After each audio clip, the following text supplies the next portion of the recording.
पट्ठे खींचे गए मैं डिग पिया सा काम तो डिग पिया सा पानी फड़ा दे ए दोवें हाथ दोवें निकल गए सी रोटी पानी खावा रोटी नहीं है ली जाते ने हाथ चावल थाली कदी कदी सालन मुर्गी ते सालन भी नहीं लगता सिर पाड़ गया बच्चा एक है वो आगे सौरे दे रही है ਤੇ ਤੁਹਾਡੇ ਨਾਲ ਕੋਈ ਅਸੀਂ ਦੋਵੇਂ ਇੱਥੇ ਰਹੀਏ ਖਾਂ ਤਾਂ ਮਥਾਜ ਇੱਕ ਲੱਤ ਟੁੱਟ ਗਈ ਉਹਨੇ ਲੱਤ ਟੁੱਟ ਗਈ ਸੌ ਗਿਆ ਤੇ ਉੱਥੇ ਰਹੀਏ ਮਕਾਨ ਉਹਨਾਂ ਦੇ ਚਾਰ ਕੋਠੇ ਲੈਂਦਾ ਨਾ ਨਹੀਂ ਕਿਰਾਏ ਤੇ ਬੈਠੇ ਕਿੰਨਾ ਕਰਾਇਆ?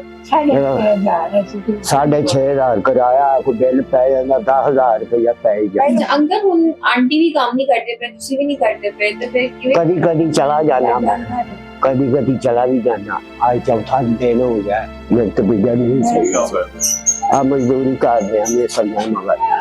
जिल सारी पटीची मोरे हो जाते हैं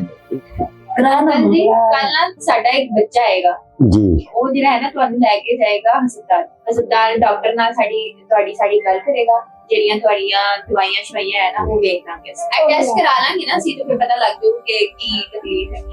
अम्मा हनीफा जो कि ज़ईफ है, कसम कुर्सी की एक जिंदगी गुजार रही है, गुर्बत है, बीमारी है। इस बुढ़ापे में भी दोनों मियाँ बीवी ने हिम्मत नहीं हारी। इनका एक बेटा जो कि माजूर है और मुहताज भी है, ज्यादा ना सही तो कम से कम इनकी अद्वियात का खर्चा तो उठाया जा सकता है।